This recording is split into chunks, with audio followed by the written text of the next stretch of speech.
하시는 교회로 세워나가는데 어려움이 없게 하여 주시옵소서. 이 시간 말씀을 증거하실 전도사님을 능력의 장중에 붙들어 주시고 말씀을 증거하실 때 살아계신 하나님의 음성이 우리 성도들에게 온전히 전해지는 역사가 나타나게 하여 주시옵소서. 온전히 주님만을 찬양하며 경배하오니 주님 홀로 영광 받아 주시옵소서. 이 모든 말씀 거룩하신 예수님 이름으로 감사하며 기도드리옵나이다. 아멘.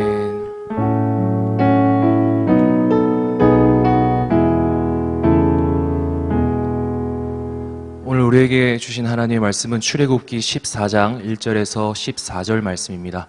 구약 성경 출애굽기 14장 1절에서 14절 말씀입니다. 구약 성경 102페이지에 있습니다. 출애굽기 14장 1절에서 14절 말씀입니다.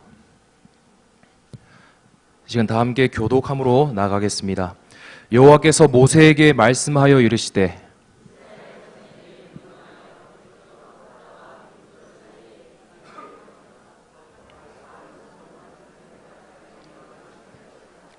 바로가 이스라엘 자손에 대하여 말하기를 그들이 그 땅에서 멀리 떠나 광야에 갇힌 바 되었다 하리라.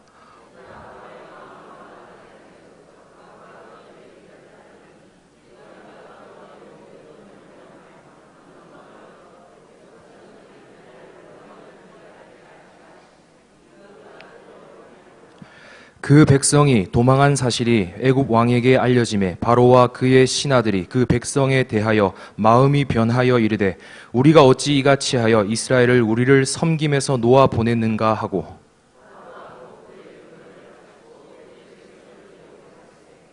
선발된 병거 600대와 애굽의 모든 병거를 동원하니 지휘관들이 다 거느렸더라.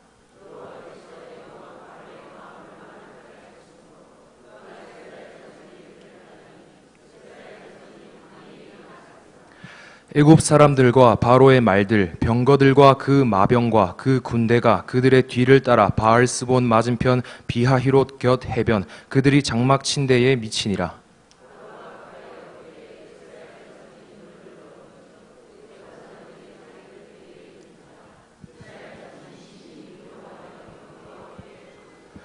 그들이 또 모세에게 이르되 애굽에 매장지가 없어서 당신이 우리를 이끌어내어 이 광야에서 죽게 하느냐 어찌하여 당신이 우리를 애굽에서 이끌어내어 우리에게 이같이 하느냐.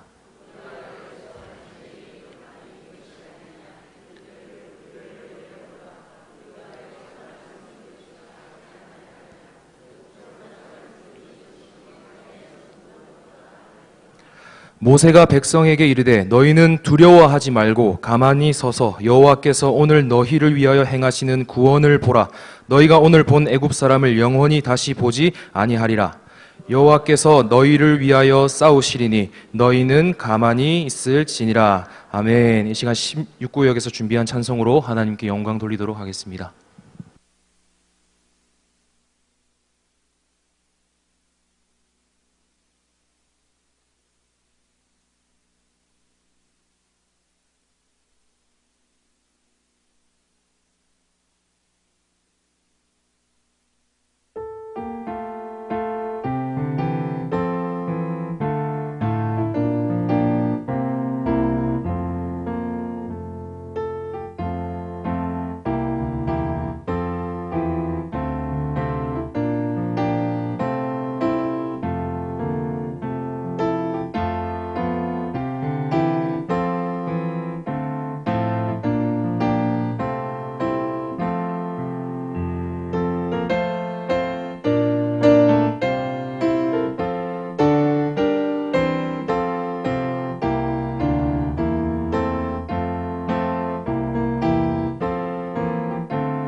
우리 하나님께 영광의 박수 올려드리도록 하겠습니다.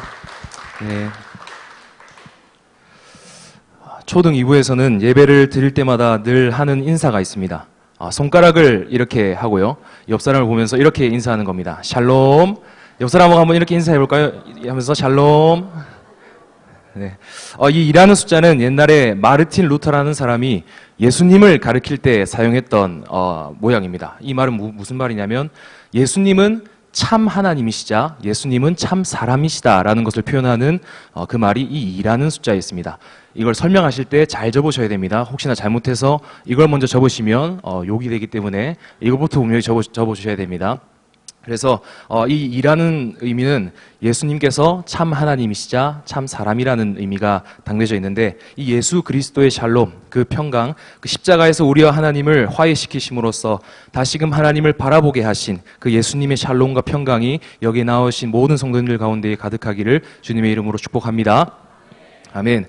설교를 하기 앞서서 저에게 달라진 부분이 좀 하나 있는데 혹시 변화가 보이십니까?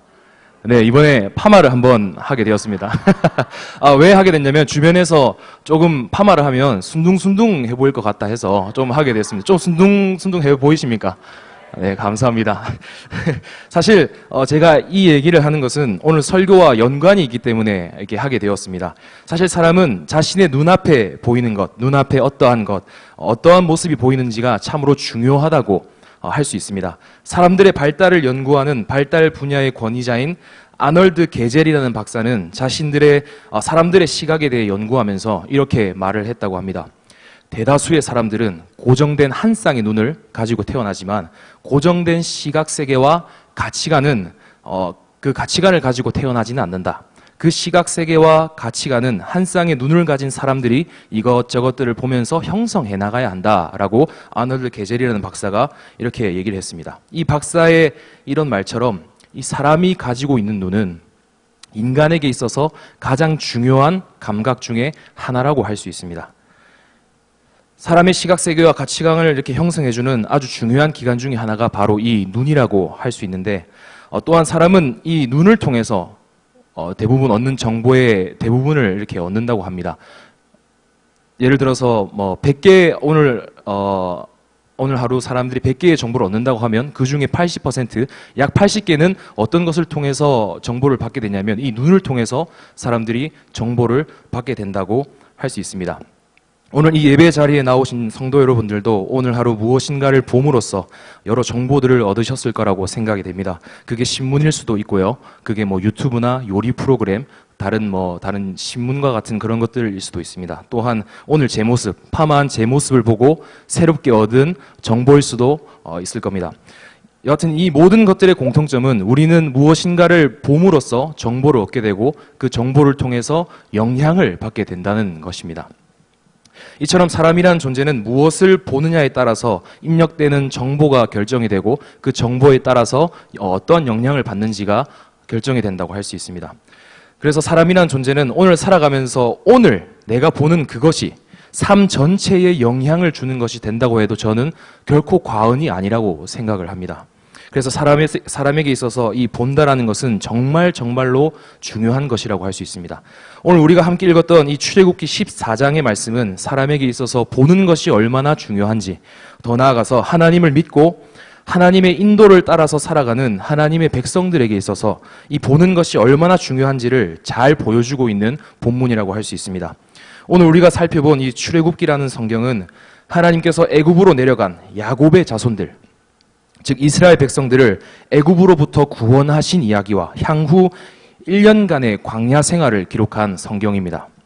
한마디로 이 출애굽기라는 성경은 하나님께서 이스라엘 백성들을 세상의 상징이라고 할 수 있는 애굽에서 불러내셔서 구원해 주셔서 하나님 나라의 백성으로 만들어 가시는 그 역사를 담고 있는 성경이라고 할 수가 있습니다.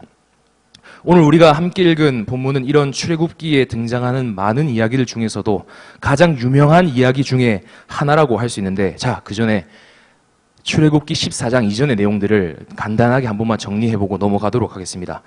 아브라함과 이삭과 야곱의 하나님께서는 애굽 땅에서 주어진 많은 노동과 박해로 부르짖는 야곱의 후손들, 이스라엘 백성들을 출애굽시키기 위해서 모세를 보내셨습니다. 바로에게 모세를 보내셨는데 하나님은 자신의 대리자인 모세를 바로에게 보내심으로써 애굽에 몇 가지 재앙을 내리셨습니다. 몇 가지 재앙을 내리셨습니까?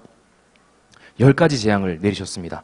당시에 모세가 찾아간 이 바로라는 인물은 어떤 인물이었냐면 애굽이라는 나라에 있어서 이 바로 파라오라는 존재는 애굽 당시 여러 이방 신들의 뜻을 이행하고 애굽의 우주관과 세계관을 실행하는 신의 아들, 즉 신과 같은 존재가 바로 이 바로였습니다. 이런 바로에게 하나님께서는 자신의 대리자인 모세를 보내심으로써 이 출애굽기에는 하나의 대결 구도가 형성되게 됩니다. 출애굽기는 당시 애굽의 신이라고 할 수 있는 바로와 참신, 진정한 참신이신 하나님과의 대결 구도가 형성되면서 초반의 이야기가 계속해서 흘러가고 있다는 것입니다. 하나님은 자신의 대리자인 모세와 여러 기적들과 열 재앙을 통하여서 애굽을 지배하고 있던 모든 신들과 가치관들의 큰 혼란을 주셨고 그로 말미암아 바로와 애굽을 완전히 무기력하게 만드셨다는 사실입니다. 자, 이제 애굽에 10가지 재앙이 내리게 되었고요. 마지막 재앙과 함께 이스라엘 백성들은 유월절 어린 양의 피를 덧입음으로 말미암아 출애굽하게 됩니다.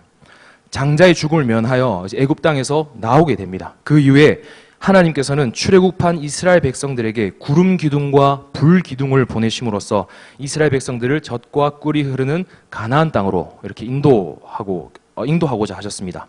출애굽한 이스라엘 백성들이 하나님의 그 인도하심을 통해서 구름 기둥과 불 기둥을 통해서 따라서 그 불기둥을 따라서 드디어 오늘 우리가 함께 읽은 출애굽기 14장 본문에 다다르게 된 것입니다.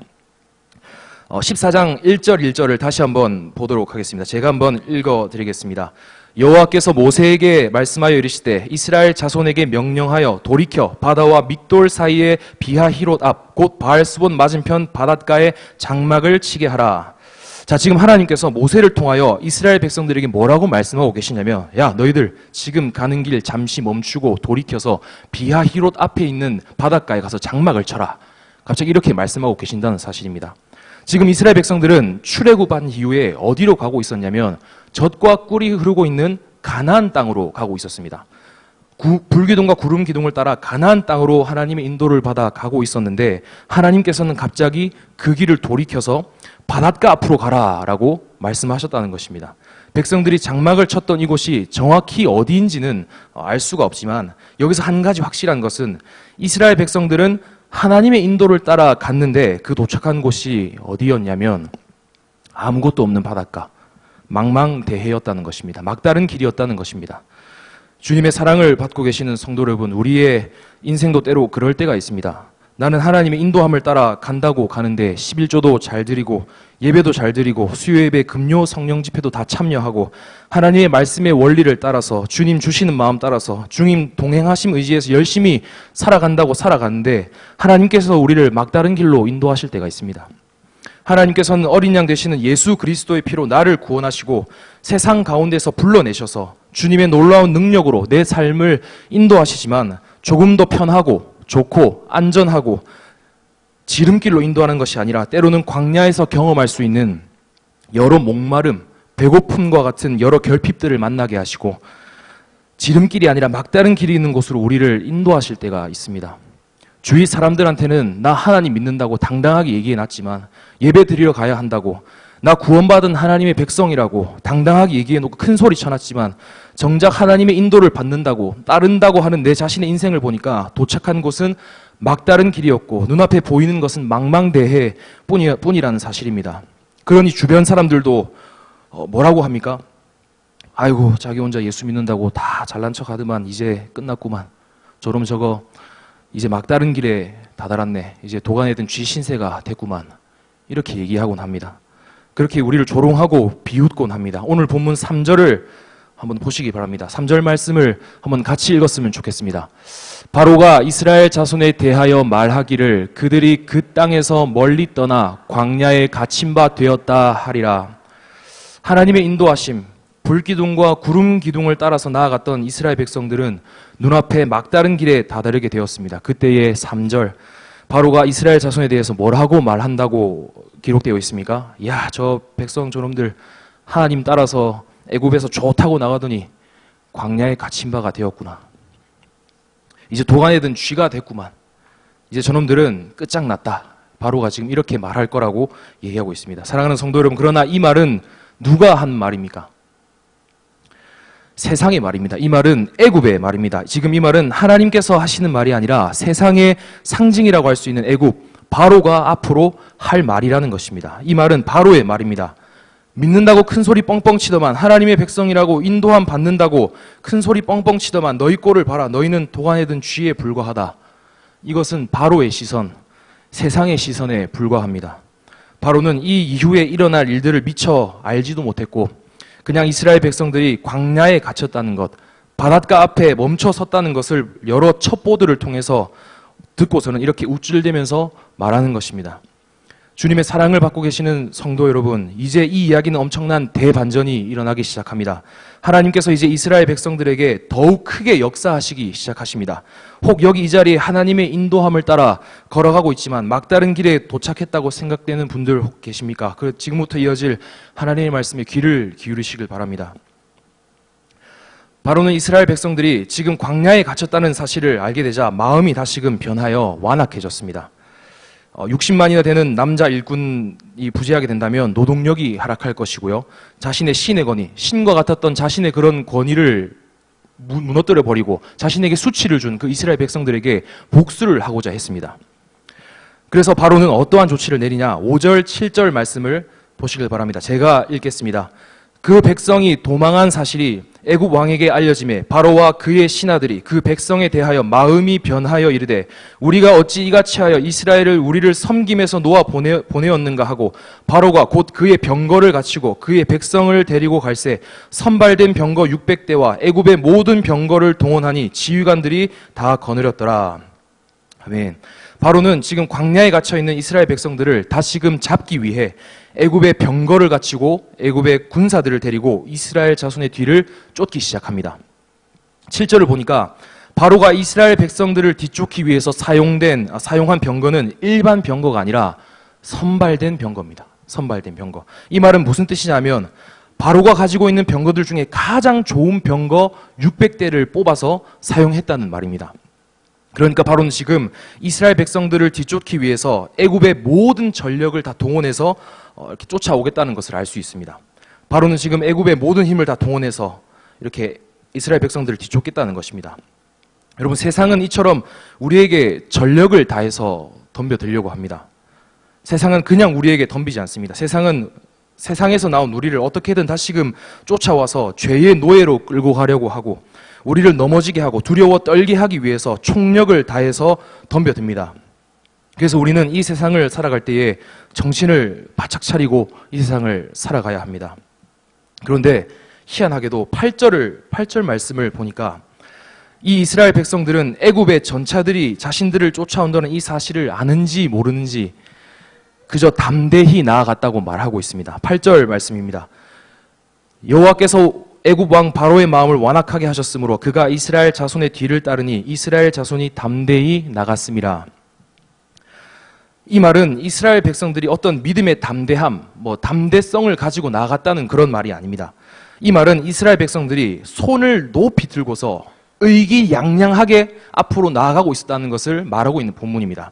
지금 이스라엘 백성들은 어떤 일을 겪고 난 다음이냐면 애굽에서 열재앙을 겪고 난 다음입니다. 그리고 광야에서 구름 기둥과 불 기둥을 봄으로써 지금 하나님이 어떤 분이신지 살짝이나마 감을 잡고 걸어가고 있는 상태였습니다. 그러니까 이스라엘 백성들은 앞으로 자신들에게 닥칠 어려움을 알지 못한 채 이런 의기양양한 분위기에 둘러싸여서 의기양양한 이 마음을 가지고 담대히 나아가고 있었다는 것입니다. 그런 의기양양한 이스라엘 백성들에게 이제 누가 미치게 되었습니까? 9절 말씀을 한번 다 같이 읽었으면 좋겠습니다. 9절 말씀입니다. 애굽 사람들과 바로의 말들, 병거들과 그 마병과 그 군대가 그들의 뒤를 따라 바알스본 맞은편 비하히롯 곁 해변 그들이 장막 침대에 미치니라. 이제 바로와 애굽의 병사들, 애굽에서 선발된 최고의 병거들, 애굽의 그 강력한 전력이 이스라엘이 머물고 있는 바닷가에 미치게 되었습니다. 이제 이스라엘 백성들은 애굽이 미치게 되자 어떻게 됩니까? 이제 미치게 됩니다. 네, 웃어주시면 감사하겠습니다. 네, 한번 넣어봤는데 애굽의 군사들이 바닷가에 미치게 되자 이스라엘 사람들이 미치기 시작합니다. 자, 10절 말씀도 함께 한번 시간 읽었으면 좋겠습니다. 10절 말씀입니다. 바로가 가까이 올 때에 이스라엘 자손이 눈을 들어 본즉 애굽 사람들이 자기들 뒤에 이른지라 이스라엘 자손이 심히 두려워하여 여호와께 부르짖고. 애굽의 강력한 그 병거들이 이제 이스라엘이 장막을 치고 있었던 해변가에 미치게 되었습니다. 그러자 이스라엘 백성들이 무엇을 했는가 하니 10절에 바로가 가까이 올 때에 이스라엘 자손이 눈을 들어 본즉, 이스라엘 백성들이 지금 무엇을 했냐면 자신들의 눈을 들어서 뒤쫓아오고 있는 바로와 그 병거들을 보았다는 것입니다. 여기서 사용된 눈을 들어라는 표현은 구약 성경에서 자주 등장하는 표현입니다. 이 눈을 든다라는 말은 앞날을 조망한다, 앞날을 내다본다라는 그런 의미를 가지고 있는 표현인데, 대표적으로 창세기 13장을 보면 이러한 표현이 등장하는 것을 볼 수 있습니다. 롯과 아브라함이 서로 같은 땅에 이제 살다가 가지고 있는 많은 가축들 때문에 아브라함이 어른으로서 먼저 롯에게 가서 이렇게 얘기합니다. 우리 한 친족이니까 다투지 말고 잘 헤어지자. 이렇게 말하니까 그 이후에 어떤 말이 나오냐면 창세기 13장 10절 말씀이 그 이후에 나오는데 제가 한번 읽어드리겠습니다. 이에 롯이 눈을 들어 요단 지역을 바라본즉 소알까지 온 땅에 물이 넉넉하니 여호와께서 소돔과 고모라를 멸하시기 전이었으므로 여호와의 동산 같고 애굽 땅과 같았더라. 아멘. 아브라함이 롯에게 네가 좌하면 내가 우하겠고 네가 우하면 내가 좌하겠다, 이런 말을 한 후에 롯이 한 행동이 무엇인가 보니 롯이 눈을 들어 요단 지역을 바라본즉이라고 나와 있습니다. 여러분, 앞에서 이 눈을 든다라는 말이 무슨 말이라고 했습니까? 앞날을 조망한다, 바라본다라는 그 의미가 이 눈을 든다는 말에 있다고 했습니다. 그런데 롯은 지금 자신이 눈을 들어서 요단을 바라보고 있는 것입니다. 이 말은 롯 자기 자신이 주체가 되어서 자신의 시선과 자신의 판단과 그런 것들로 앞날을 내다보았다는 것을 말하고 있습니다. 롯이 주체가 되어 본 것은 무엇이었냐면 결국 소돔 땅이었습니다. 롯이 주체가 되어서 눈을 들어 본 곳은 소돔 땅이었습니다. 소돔 땅. 그 음란하고 악한 그 지역을 롯 자신이 주체가 돼서 눈을 들어서 보니 그 땅이 어떻게 보였냐? 여호와의 동산 같고 애굽 땅과 같았더라. 이 말은 내 기준으로 본 저 땅이 하나님이 주신 복처럼 보였다는 말입니다. 이처럼 내가 주체가 돼서 눈을 들면 이미 자기 자신이 판단과 기준이 되었기 때문에 보이는 너머에 있는 것, 진정으로 보아야 할 것을 보지 못하게 됩니다. 롯은 그렇게 자기의 눈을 들어서 그 땅을 바라봄으로써 어떻게 되냐면 롯은 소돔으로 가게 됩니다. 그러나 결국 롯이 가게 된 그 소돔 땅은 여러분들이 잘 아는 것과 같이 죄밖에 남지 않는 처참한 비극에 처하게 됩니다. 롯은 자기가 주체가 되어 본 그것, 눈앞에 보이는 그것 때문에 진정으로 보아야 할 하나님의 약속과 그 땅을 보지 못했고 음란하고 악한 땅에 임할 멸망을 보지 못했습니다. 그러나 창세기 13장 14절을 보니까 이와 반대되는 한 사건이 등장합니다. 한번 같이 읽었으면 좋겠습니다. 롯이 아브람을 떠난 후에 여호와께서 아브람에게 이르시되 너는 눈을 들어 너 있는 곳에서 북쪽과 남쪽 그리고 동쪽과 서쪽을 바라보라. 아멘. 이 구절을 보니까 지금 하나님께서는 아브람을 향해 뭐라고 말씀하고 계시냐면 너는 눈을 들어 바라보라 라고 말씀하고 계십니다. 우리는 이 구절을 통해서 성경이 아브라함에게도 눈을 들어라는 말을 사용했다는 걸 알 수 있고 롯에게도 눈을 들어라는 표현을 사용했다는 것을 알 수 있습니다. 그런데 아브라함과 함께 나온 이 표현과 롯과 함께 나온 그 표현에는 차이가 하나 있습니다. 그 차이가 무엇이냐면 바로 주어가 다르다는 사실입니다. 롯은 자기 자신이 주체가 되어서 자신의 눈을 들었다면 아브라함은 누가 눈을 들게 하셨냐? 하나님이 들게 하셨습니다. 이 사실이 바로 아브라함과 롯의 큰 차이라고 할 수 있습니다. 사랑하는 성도 여러분, 이렇듯 여기서 핵심적이고 가장 중요한 원리는 무엇이냐면 내가 주어가 되어서 내가 주체가 되어서 눈을 들면 이미 내 자신이 기준이 되어 있기 때문에 눈앞에 보이는 그것으로 인해서 진정으로 바라봐야 할 것을 바라보지 못한다는 것입니다. 우리는 보이는 너머에 있는 진정으로 바라봐야 할 것을 바라봐야 하는 존재들입니다. 우리가 진정으로 바라봐야 하는 것은 하나님께서 우리의 눈을 들어 보게 하시는 것일 줄 믿습니다. 그렇다면 다시금 본문으로 돌아와서 오늘 우리가 함께 읽은 출애굽기 14장에도 이 표현이 등장했었다는 사실을 우리는 확인할 수 있습니다. 출애굽기 14장 10절을 보니까 뭐라고 나와 있었냐면, 바로가 가까이 올 때에 이스라엘 자손이 뭘 했냐면 눈을 들어 본즉이라고 나와 있습니다. 눈을 들어 본즉. 이 말은 누가 주어가 되어서 눈앞의 상황을 바라보았다는 말입니까? 이스라엘 백성들이 롯처럼 자기 자신이 주어가 되어서 자신의 앞날을 자신들의 기준과 판단을 가지고 조망하고 바라보았다는 것을 말하고 있습니다. 이스라엘 백성이 주어가 되어 눈을 들었을 때에 가장 먼저 보였던 것은 다른 것이 아니라 지난 430년 동안 우리를 박해하고 무섭게 굴었던 그 무시무시한 애굽, 그 애굽 사람들이 커다란 광음을 내며 소리를 지르며 달려오고 있는 그런 모습이었습니다. 이처럼 내가 주체가 되어 앞날을 바라보면 참 절망적인 것들밖에 보이지 않는 것 같습니다. 때로 내 기준으로 좋아 보이는 것들도 그 끝은 소돔과 고모라처럼 처참한 결말이 기다리고 있는 경우가 허다합니다. 또한 계속해서 우리 자신이 주체가 되어 앞날을 바라보기만 한다면 진정으로 바라보아야 할 것을 바라보지 못하게 됩니다.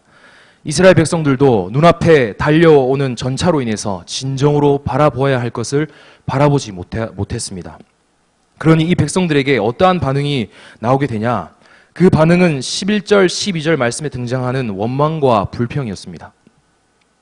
자기가 주어가 되어서 눈을 들어 눈앞에 보이는 현실만을 바라보니 두려움이 생기고 그로 인해서 진정 바라보아야 할 무엇인가를 바라보지 못함으로써 그것이 원망과 불평으로 이어지게 되었던 것입니다. 당시 백성들의 이러한 모습들은 오늘 사는 우리에게도 얼마든지 일어날 수 있는 모습입니다. 오늘 살아가는 우리도 하나님의 그 크신 은혜로 구원받은 백성으로서 주님의 인도함을 받으며 살아가지만 때로 그 은혜의 하나님이 우리를 막다른 길로 인도하실 때가 있습니다.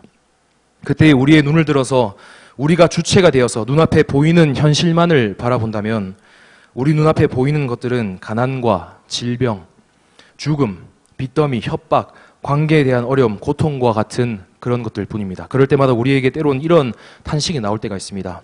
하나님, 나는 이제 죽었습니다. 하나님, 나를 여기서 죽게 하시려고 예수님 믿게 하셨습니까? 이렇게 나를 괴롭게 하시려고 주님 따라가게 하시고 나를 인도하셨습니까? 저는 이제 죽은 목숨입니다. 제 눈을 들어 앞에 펼쳐진 상황들을 보니까 제 인생은 이제 끝입니다. 내 눈앞에서 무섭게 달려오는 그런 가난과 질병과 죽음과 빚, 관계에 대한 어려움, 그런 여러 상황들을 보니까 저는 이제 막다른 골목에 갇힌 것과 같습니다. 저는 이제 죽은 목숨입니다. 이런 상황에서 우리에게 필요한 것이 있다면 과연 무엇일까요? 물론 당장에 눈앞에 있는 그 어려움들이 해결되는 그것이 가장 필요한 것일 수도 있습니다. 그러나 우리에게는 그 눈앞의 상황이 해결되는 것보다 더 우선적으로 필요한 것이 하나 있습니다. 그것은 바로 눈앞에 보이는 것만을 보는 것이 아니라 우리가 진정으로 바라보아야 할 것을 바라볼 수 있는 그 시선입니다. 이 상황에서 하나님의 인도하심을 받는 하나님의 백성들에게 가장 필요한 것은 다른 것이 아닙니다.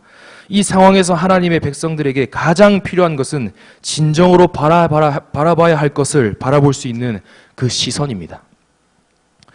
그런데 정말 중요한 것은 우리는 우리의 힘만으로는 진정으로 바라봐야 할 것을 바라볼 수 없다는 것입니다.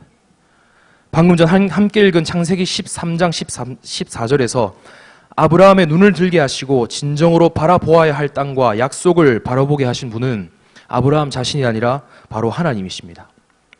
이처럼 우리는 우리의 힘만으로는 진정으로 바라봐야 할 무엇인가를 바라볼 수 없는 존재들입니다. 우리는 늘 우리가 보고 싶은 것만을 바라보려 하고 늘 우리 자신이 주체가 되어 무엇인가를 바라보고 살아갑니다.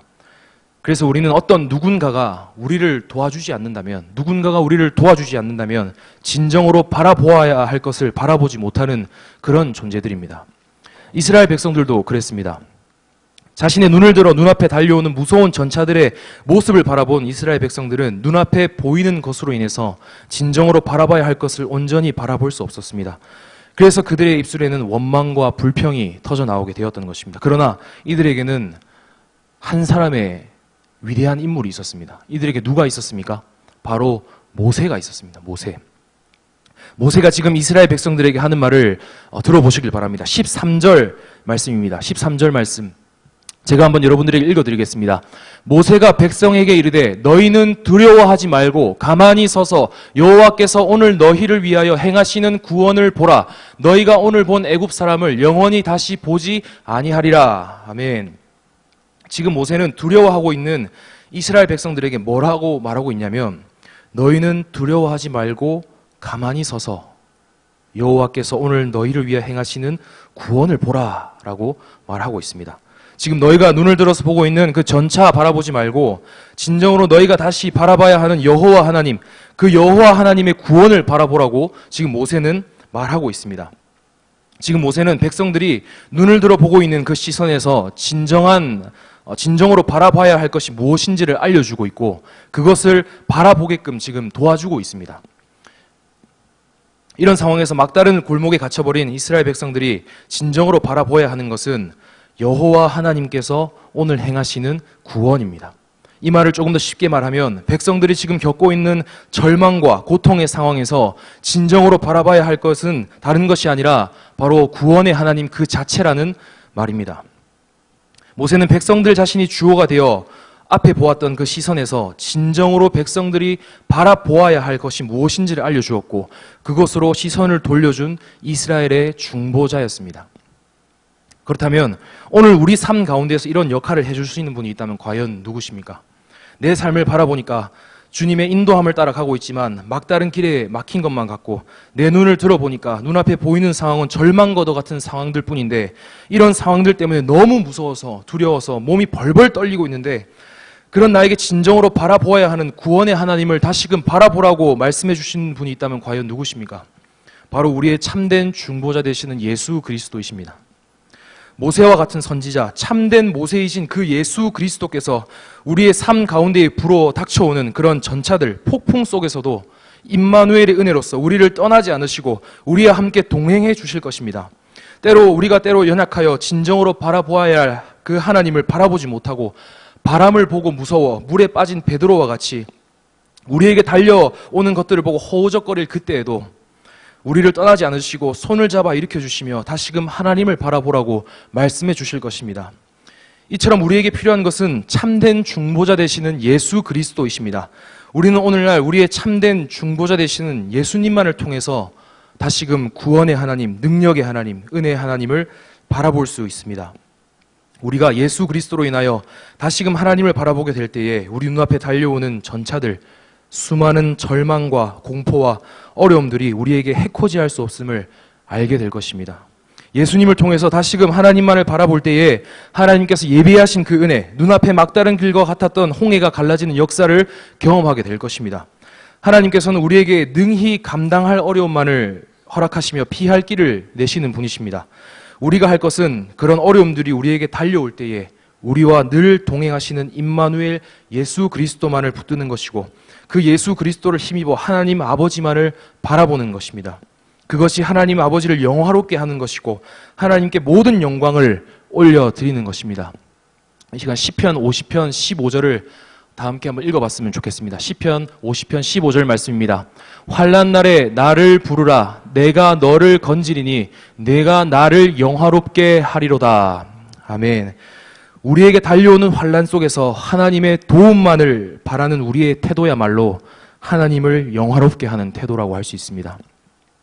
하나님은 바로 하나님 자신만을 바라보게 하시기 위하여 때때로 우리의 삶을 막다른 길로 인도하시곤 합니다. 우리가 그런 막다른 골목과 그런 같은 곳에서 우리가 하나님만을 바라볼 때에 하나님께서 영광을 받으실 것이고 그로 인해 하나님이 홍해를 가르시어 피할 길을 내실 것입니다. 이러한 역사를 통해서 출애굽기 14장 4절 말씀과 같이 온 세상과 우리의 심령이 하나님만이 유일한 참신 여호와 하나님이라는 것을 다시금 알게 될 것입니다. 지금 이 자리에 하나님께서 나를 막다른 길로 인도하셨다고 생각되는 분이 계시다면 혹 내 눈을 들어 주변을 보니 나에게 달려오고 있는 것들이 절망과 고통과 역경뿐인 그런 분들이 혹 이 자리에 계시다면 잊지 마시길 바랍니다. 우리에게는 우리의 참된 중보자 되시는 예수 그리스도께서 동행하고 계십니다. 그 사실을 결코 잊지 마시길 바랍니다. 우리가 지금 마주한 곳이 막다른 길 같고 나에게 달려오는 것들이 큰 환난과 같은 것들이지만 나는 지금 임마누엘 하시는 예수 그리스도의 동행하심을 따라 걸어가고 있는 주님의 자녀이고 주님의 백성입니다. 이 시간 우리의 참된 중보자 되시는 예수 그리스도께서 환난 속에서 바라보러 가시는 그 하나님 아버지, 구원의 하나님만을 바라보시는 여러분들 되시길 바랍니다. 오늘 나를 이런 막다른 길로 인도하신 분은 다른 분이 아니라 나를 너무나 사랑하시는 아버지 하나님이십니다. 그분이 나로 하여금 하나님만 의지하고 바라보게 하시기 위하여 이곳으로 나를 이끄신 줄 믿으시길 바랍니다. 아버지 하나님만이 그 아버지 하나님만을 그때 의지할 때에, 바라볼 때에 하나님께서는 모든 영광을 받으시고 하나님 아버지의 도움만을 구하는 우리의 그런 모습을 통해서 하나님께서 모든 영광을 거둬주실 것입니다. 이런 은혜가 여기에 나오신 모든 성도님들과 동일교회 위에 넘쳐나기를 주님의 이름으로 축복합니다. 아멘. 이 시간 찬양 하나를 같이 불렀으면 합니다. 보라 너희는 두려워 말고라는 찬양입니다. 이 찬양에 나오는 모든 가사들이 앞전에 말씀드린 것과 같이 지금도 살아계셔서 우리와 함께 하시는 중보자 예수 그리스도의 음성으로 우리에게 다가오기를 소망합니다.